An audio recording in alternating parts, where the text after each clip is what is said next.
Ini kecurangan, saudara, orang buta aja ngelihat. Lu bayangin dah kalau orang buta aja ngelihat. Orang budak aja ngedenger tuh.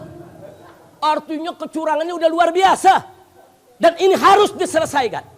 Jangan sampai ini membuat pecah belah kita. Dan jangan sampai terjadi kerusuhan di republik kita. Kita nggak mau.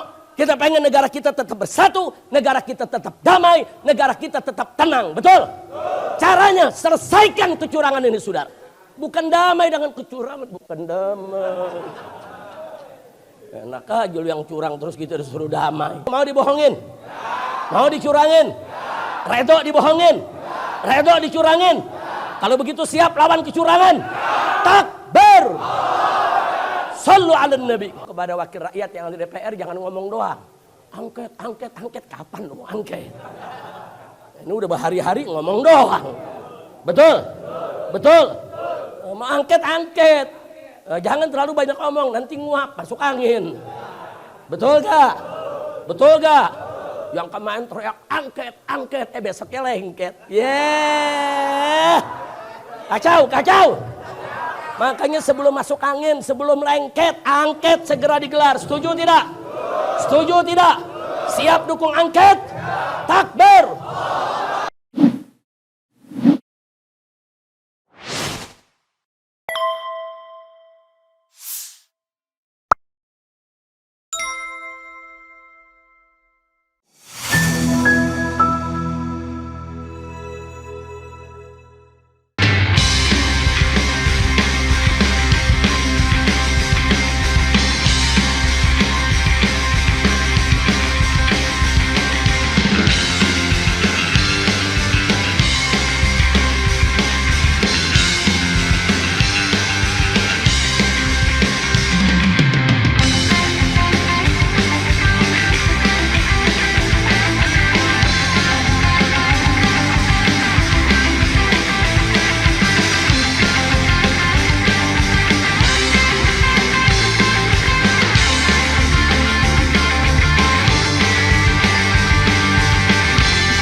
Warahmatullahi wabarakatuh. Bismillah walhamdulillah wassalatu wassalamu ala rasulillah wa ala alihi wa sahbihi wa mawalah. Ahibba'il kiram, pada kesempatan hari yang mulia ini, di tempat yang penuh keberkahan ini, saya sungguh bahagia, gembira, bersyukur kepada Allah Subhanahu wa taala bisa kembali hadir di Masjid An-Nur. Masjid ini bagi saya dan kawan-kawan yang dulu giat berdakwah di tahun 70-an, 80-an sampai 90-an merupakan masjid yang sangat bersejarah. Dari masjid ini dulu mubalik Ahlus Sunnah bergerak. Kiai almarhum Kiai Haji Zainuddin MZ, almarhum Kiai Haji Kekep Bustomi, saudara. Jadi terlalu banyak kalau saya sebutkan satu persatu. Dan saya mulai mengajar di masjid ini dari tahun 90.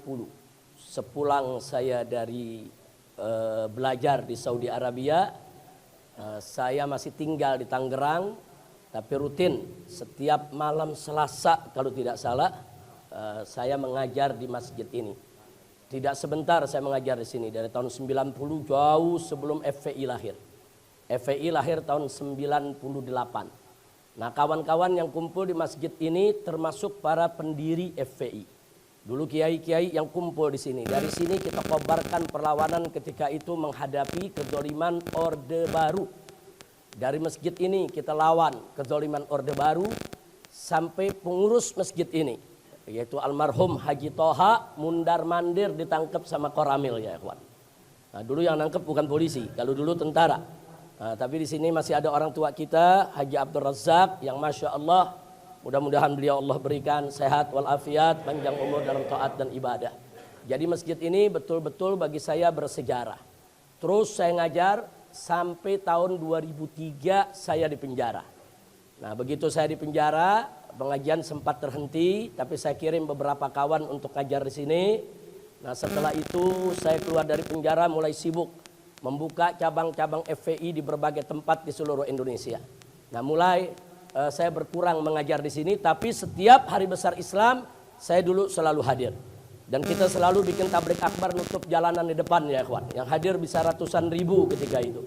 Nah, jadi sekali lagi ini masjid kelihatannya memang kecil ya ikhwan. Kelihatannya biasa-biasa saja.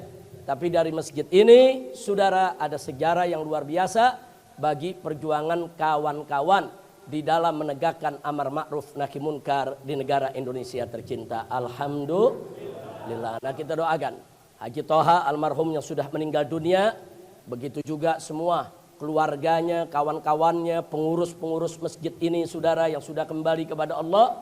Kita doakan agar mereka semua diterima segala amal ibadahnya oleh Allah Subhanahu wa taala. Allahumma ighfir lahum maghfiratan jami'ah warhamhum rahmatan wasi'ah wa adkhilhum jannataka jannatan na'im birahmatika ya arhamar rahimin walhamdulillahi rabbil alamin. Ahibail kiram, pada kesempatan ini saya hanya ingin mengingatkan sebagaimana tadi diwasiatkan oleh khatib pada khutbah Jumatnya, agar kita ini wa'tasimu bihablillahi jami'a wala tafarraqu, saudara. Artinya kita diingatkan untuk bertakwa kepada Allah. Nah, takwa kepada Allah itu bagaimana caranya? Salah satunya adalah yang harus kita pegang sama-sama, wa'tasimu bihablillahi jami'a. Berpegang teguhlah kamu sekalian kepada hablullah, kepada tali Allah, kepada agama Allah, kepada hukum Allah, kepada aturan Allah, kepada syariat Allah. Wala tafarraqu, dan jangan sekali-kali kamu bercerai-berai di dalam memegang agama Allah. Jangan bercerai-berai. Artinya apa? Ayat ini meminta kita untuk bersatu dalam iman dan takwa, bersatu dalam agama, bersatu dalam syariat, bersatu dalam kebaikan, bersatu dalam keadilan, bersatu, saudara, di dalam aturan-aturan Allah dan Nabi kita Muhammad sallallahu alaihi wasallam. Jangan bersatu dalam maksiat, jangan bersatu dalam kezaliman, jangan bersatu dalam kemunkaran, jangan bersatu dalam kebiadaban, dan jangan bersatu dalam korupsi. Juga jangan bersatu dalam kecurangan. Saudara, kita bersatu dalam taat, jangan bersatu dalam maksiat. Saudara, bekerja samalah wa ta'awanu 'alal birri wa taqwa wa la ta'awanu 'alal itsmi wal udwan. Kita mesti bekerja sama, saudara, dalam kebaikan, dalam takwa kepada Allah. Jangan bekerja sama dalam dosa. Jangan bekerja sama dalam pelanggaran ya ikhwan. Hati-hati. Hati-hati. Nah, maka itu saudara, kita ingin ingatkan di sini, apalagi setelah kita Pilpres ini berlangsung. Saat ini di mana-mana mulai gaduh karena aneka ragam kecurangan, saudara. Hati-hati, saudara. Kalau kemarin banyak teriak pemilu damai, pemilu damai, pemilu damai. Saya sudah sampaikan sebelum Pilpres, saya berceramah di Kemayoran, saudara, di hadapan umat. Kalau mau damai jangan curang, mau damai jangan curang. Curang itu bisa memecah belah bangsa, curang itu bisa menghancurkan negara. Curang itu bisa mengadu domba rakyat Indonesia, betul? Jangan curang, kita udah nasihati jangan curang, jangan curang. Kita bikinlah pemilu itu sebagai pesta demokrasi yang indah, yang gembira, yang mempersatukan kita, bukan yang memecah belah kita, saudara. Nah, kalau sudah curang sekarang teriak, ayo kita damai, ayo kita damai. Mana mungkin damai dalam kecurangan? Mana mungkin kita bisa damai dalam kezaliman? Tidak ada damai dalam kecurangan dan tidak akan pernah ada damai dalam kezaliman, saudara. Kalau mau damai, sekali lagi kita katakan, saudara, ciptakan keadilan, perjuangkan kebenaran, baru hidup kita bisa damai. Nah, maka itu sekarang semua sudah terjadi. Nasi sudah jadi bubur, saudara. Ini kecurangan, saudara, orang buta aja ngelihat. Lu bayangin dah kalau orang buta aja ngelihat. Orang budak aja ngedenger tuh. Artinya kecurangannya udah luar biasa. Dan ini harus diselesaikan. Jangan sampai ini membuat pecah belah kita. Dan jangan sampai terjadi kerusuhan di republik kita. Kita nggak mau. Kita pengen negara kita tetap bersatu. Negara kita tetap damai. Negara kita tetap tenang. Betul? Caranya selesaikan kecurangan ini, saudara. Bukan damai dengan kecurangan. Bukan damai. Enak aja lu yang curang terus kita disuruh damai. Kira-kira jelas gak? Udah segitu aja ya. Udah terus. Ini kayaknya ada Haji Toha hadir nih. Haji Toha kalau lagi ceramah begitu tuh, terus beb. Kita dianggap kayak mobil diparkir suruh terus. Nah, tapi memang almarhum Haji Toha luar biasa. Semangatnya dulu amar ma'ruf nahi munkar luar biasa. Nah ya ikhwan, sehubungan dengan ini saya ingin ingatkan saudara, bahwa Nabi alaihissalam dalam hadisnya sejak 1500 tahun yang lalu, 15 abad yang lalu, 1400 tahun lebih saudara. Nabi sudah mengingatkan, man ghasyana falaysa minna. Itu hadis riwayat Bukhari Muslim saudara. Muttafaqun alaih.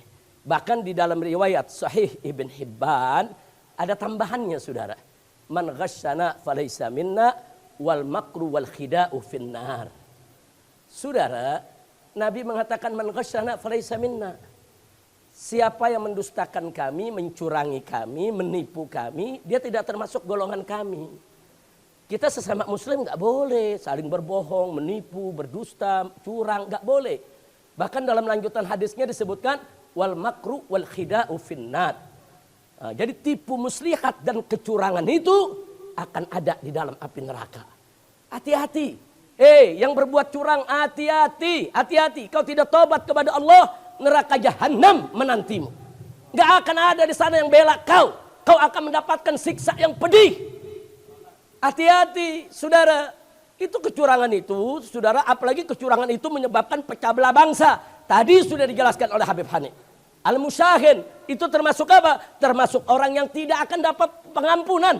Enggak bakal dapat limpahan taubat, magfirah, rahmah di malam nisfu Sya'ban saudara. Padahal malam nisfu Sya'ban malam yang agung, malam yang mulia, malam yang penuh keberkahan. Saudara, Allah sebarkan rahmat dan magfirahnya untuk hamba-hambanya. Tapi orang-orang yang suka memecah belah bangsa, memecah belah umat, ngadu domba umat, nggak bakal dapat itu rahmat dan magfirahnya saudara. Dan kecurangan yang membuat gaduh, kecurangan yang membuat pecah belah bangsa, saudara, sama termasuk golongan dosa yang tidak akan mendapatkan rahmat dan magfirah dari Allah kalau mereka tidak bertobat. Jadi nggak main-main soal kecurangan, ini bukan dosa kecil. Bukan, yang dibohongi ratusan juta orang. Ratusan juta orang dibohongin. Ratusan juta. Lu nggak main-main, yang dibohongin bukan satu orang. Ayo saya mau tanya yang hadir sini, mau dibohongin? Mau dicurangin? Redo dibohongin? Redo dicurangin? Kalau begitu siap lawan kecurangan? Takbir! Sallu ala nabi. Bahkan di dalam Al-Quranul Karim Allah menyatakan faqala ta'ala wailul lil mutaffifin alladzina idaktalu 'alan nasi yastawfun wa idza kaluhum aw wazanuhum yukhsirun. Shadaqallahul azim. Memang ayat ini bicara soal perniagaan. Tapi dimensinya luas. Dia masuk ke semua sektor kehidupan saudara. Di situ Allah menyatakan wailul lil mutaffifin. Celaka bagi orang-orang yang suka berbuat curang. Yang bagaimana yang suka berbuat curang? Allah sebutkan dalam bentuk perniagaan. Alladzina idaktalu 'alan nasi yastawfun. Orang-orang yang kalau dia minta ditimbang oleh orang lain, minta ditakar oleh orang lain, dia minta takarannya saudara mesti betul. Nggak boleh dikurangi. Tapi sebaliknya saudara, kalau dia nimbang hak orang, dia nakar hak orang, yuksiru, dia kurang-kurangin timbangannya saudara. Jadi kalau kita lagi belanja, giliran buat kita nih kita minta dilebihin timbangannya. Giliran kita dagang, orang lain kita timbang, kita kurang-kurangin ya kawan. Ini kecurangan dalam perniagaan semacam ini Allah nyatakan wailul lil mutaffifin. Celaka bagi orang-orang yang seperti itu berbuat curang saudara. Giliran haknya ditambah-tambah, giliran hak orang lain dikurang-kurangi. Saudara, nah kalau kita bicara pilpres kemarin itu juga perniagaan suara. Saudara, suara rakyat lagi dipertaruhkan saudara. Buat dirinya suara ditambah-tambah, buat orang lain dikurang-kurangi. Wailul lil mutaffifin. Celaka bagi orang-orang macam ini saudara. Dan kalau Allah sudah nyatakan celaka, saudara, niscaya pasti akan binasa, akan datang musibah. Enggak mungkin orang-orang yang berbuat curang akan mendapatkan berkah dari Allah. Mustahil. Makanya jangan mau dipimpin oleh pemimpin curang, saudara. Negara nggak bakal berkah. Makanya sekarang saya mau tanya lagi, sekali lagi, mau dicurangin? Mau dicurangin? Ya ada yang nanya, Habib, kalau udah terlanjur curang begini bagaimana nih cara ngeberesinnya? Ya ada yang jawab, ke MK aja, ada pamannya. Pusing gitu. Iya, kalau ke MK ada siapa? Ada pamannya. Kita bukan nuduh, tapi emang udah fakta kan kemarin. Belum cukup umur dia lewatin. Terus sekarang kita disuruh percaya. Ini dia, sorry ya. Tuh Habib Hanif punya tuh, sorry ya. Kira-kira jelas gak? Percaya sama MK? Percaya gak? Percaya gak? Nah, terus gimana ngeberesinnya? Lu main perang-perang lagi lu. Lu provokator kali lu.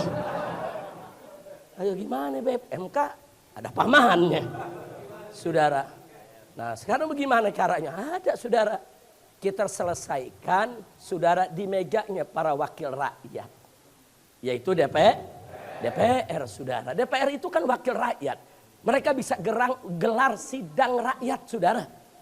Apa namanya? Ada interpelasi, ada angket. Saudara panggil itu semua yang terlibat dalam kecurangan. Presidennya saudara panggil. Semua penyelenggara pilpres panggil. Saudara MK-nya, KPU-nya, Bawaslu-nya panggil semua. Saudara. Kalau ada yang bilang, tapi Habib ini negara hukum. Nggak bisa diselesaikan DPR. Siapa bilang? Ada dua cara penyelesaian di kita punya negeri saudara. Pertama penyelesaian hukum. Penyelesaian secara hukum itu MK tempatnya. Ada juga penyelesaian secara politik. Tempatnya di DPR saudara. Siapa bilang DPR tidak bisa mengambil keputusan? Siapa bilang DPR tidak bisa mengambil satu kebijakan? Siapa bilang DPR tidak bisa mengambil sikap? Kekuatan DPR bahkan bisa membubarkan KPU, bisa membubarkan Bawaslu, bisa membubarkan MK sekalipun saudara. Bahkan bisa melengsarkan presiden. Maka itu saya tanya, kalau gitu DPR kuat tidak? DPR kuat tidak? Jadi kalau kalian jadi wakil rakyat, bekerjalah sebagai wakil rakyat. Selesaikan kecurangan ini di DPR sesegera mungkin sebelum menjadi bara api akan menyala, menciptakan kerusuhan di mana-mana, saudara. Kira-kira jelas ya? Lu jago banget lu politiknya. Kira-kira jelas ya? Nanti DPR bisa beresin nggak? Ada ketua partai politik ngomong begini. Jangan diselesaikan di DPR. Nanti bisa ribut. Mendingan di MK aja. Di MK ada pamannya. Yang bikin ribut bukan DPR, bukan. Yang bikin ribut ente curang. Ente curang, itu yang bikin ribut. Kalau ente nggak curang kan nggak ribut. Betul? Betul? Nah jadi kita minta kepada DPR, segeralah selesaikan. Sebelum ini berubah menjadi kerusuhan, menjadi keributan. Atau sebelum bangsa Indonesia terbelah. Selesaikan secara politik dan sah menurut konstitusi saudara. Selesaikan secara politik sah. Jadi kita maklumi kenapa harus selesai secara politik. Karena kita udah gak percaya lembaga hukumnya saudara. Kira-kira paham? Jelas semua? Nah maka itu kepada wakil rakyat yang ada di DPR jangan ngomong doang. Angket, angket, angket. Kapan lu angket? Ini udah berhari-hari ngomong doang. Betul? Betul? Mau angket. Jangan terlalu banyak ngomong, nanti nguap, masuk angin. Betul gak? Betul gak? Yang kemarin teriak angket, besoknya lengket. Kacau. Makanya sebelum masuk angin, sebelum lengket, angket segera digelar. Setuju tidak? Setuju tidak? Siap dukung angket? Takbir! Ada yang protes, Habib Rizik kenapa bicara politik di masjid? Wah, eng. Kan minggu tenang udah habis. Pilpres udah selesai. Betul? Kampanye udah beres. Betul? Ini lagi ngaji. Emang lu pikir ngaji soal wudhu doang? Emang ngaji soal sholat doang? Ini soal politik, soal kemaslahatan masyarakat banyak saudara. Ini soal besar. Ini soal nasib bangsa dan negara. Harus dibicarakan di meja-meja para ulama. di pesantren, di majelis taklim, saudara, di majelis taklim, di pesantren, di masjid, di musola harus dibicarakan. Kenapa? Untuk kebaikan rakyat, bangsa dan negara Indonesia. Setuju tidak? Takbir, takbir, takbir. Sallu ala nabi. Nah, mudah-mudahan Allah berikan jalan keluar yang terbaik, dan semoga bangsa Indonesia tetap bersatu dan bangsa Indonesia tetap damai. Jangan terpancing dengan provokator. Setuju? Kita dorong saja, dorong supaya DPR berfungsi dengan baik. Amin. Amin ya rabbal alamin. Cuma sekarang ada masalah lagi. Yang kritik-kritik dilaporin polisi. Kacau. Udah gue jangan terusin, ntar dilaporin juga lagi. Yang lama belum beres, muncul masalah baru. Lu juga sih. Udah cukup hampir sini. Udah cukup. Yang penting semua pulang dari sini mikir bareng-bareng, betul? Siap dukung DPR, siap dukung angket, siap hukum yang berbuat curang. Buktikan di angket ya, kawan. Jadi nggak perlu ada partai atau politisi yang ketakutan dengan angket. Nggak usah takut. Kalau memang Anda tidak curang, hadapi angket. Kalau Anda merasa benar tidak curang, jawab di angket. Saudara, jangan bikin gaduh tengah masyarakat. Nah, kalau memang nanti hasil angketnya ternyata memang tidak ada kecurangan, rakyat siap terima kok. Tapi kalau ada kecurangan, tindak. Kalau memang kecurangannya TSM, saudara, terstruktur, sistematis, dan masif, maka presiden mesti dilengsarkan. Harus dilengsarkan. MK, KPU, Bawaslu bubarkan semua, sudah. Bubarkan. Lalu kalau udah bubar bagaimana, Habib? Kalau presidennya dilengsarkan, kan ada wakil presiden jadi presiden. Setuju? Kan wakil presidennya lagi anteng-anteng aja. Enggak terlibat dalam kecurangan, betul? Wakil presidennya kan bersih, betul? Enggak cawe-cawe, betul? Silakan naik jadi presiden. Setuju? Lalu kalau KPU, MK, Bawaslu dibubarkan, bagaimana, Habib? Tahun 99, MK enggak ada. KPU enggak ada, Bawaslu enggak ada. Tapi bisa kok kita bikin pemilu, saudara. Karena di tahun 99 DPR membentuk presidium. DPR membentuk lembaga independen, saudara, yang mengambil peran KPU dan Bawaslu. Lembaga itu yang menggelar pemilu di tahun 99, saudara. Siapa bilang kita nggak bisa gelar pemilu tanpa KPU dan Bawaslu? Lu baru lahir kemarin kali lo. Kan tahun 99 kita ngalamin, betul? Betul? Maka itu rakyat mesti dukung DPR. Setuju tidak? Setuju tidak? Udah jangan pecah belah, jangan cerita lu partai no, gua partai ini, nggak ada.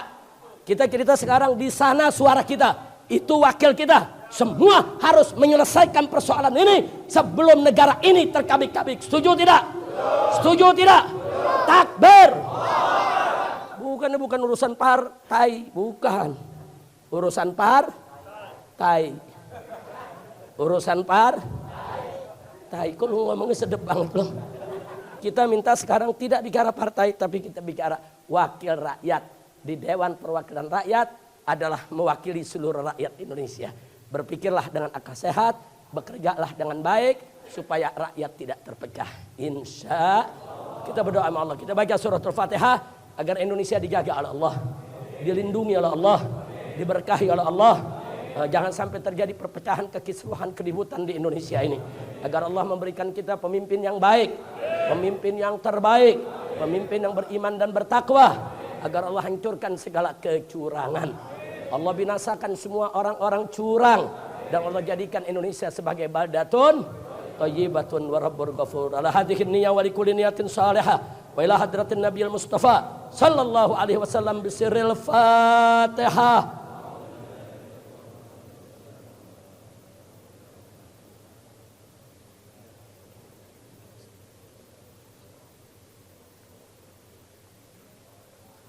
Amin, amin ya rabbal alamin. Mudah-mudahan kalau angket digelar akan ada hasil yang terbaik. Amin.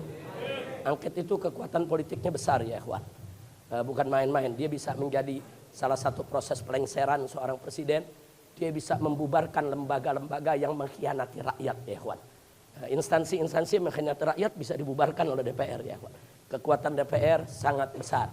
Bahkan kalau nanti terbukti ada paslon yang melakukan kecurangan secara TSM tadi, itu bisa didiskualifikasi dan nggak boleh ikut lagi pilpres, saudara.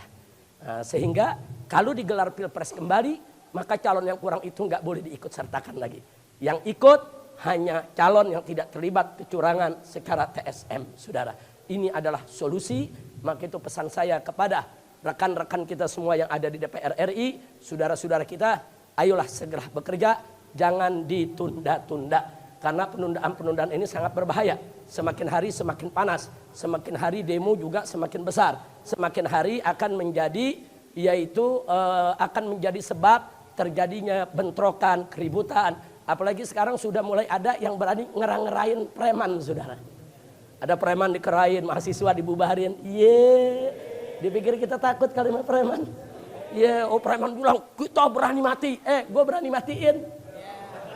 Bukan berani mati, betul? Betul?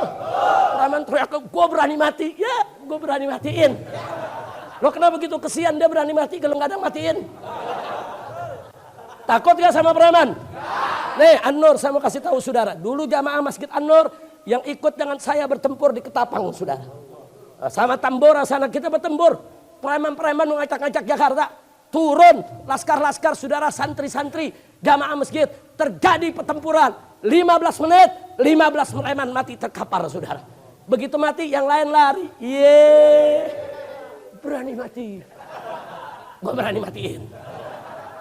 Udah jangan macam-macam lah di Jakarta, preman-preman, betul? Saya mau tanya nih semua, siap kompak? Siap lawan preman? Siap hantam preman? Takbir! Maka itu sekali lagi saya tanya semuanya, siap bersatu? Siap berjuang? Takbir! Itu saja, terima kasih. Hadani Allah wa iyyakum ila siratil mustaqim. Wassalamualaikum warahmatullahi wabarakatuh.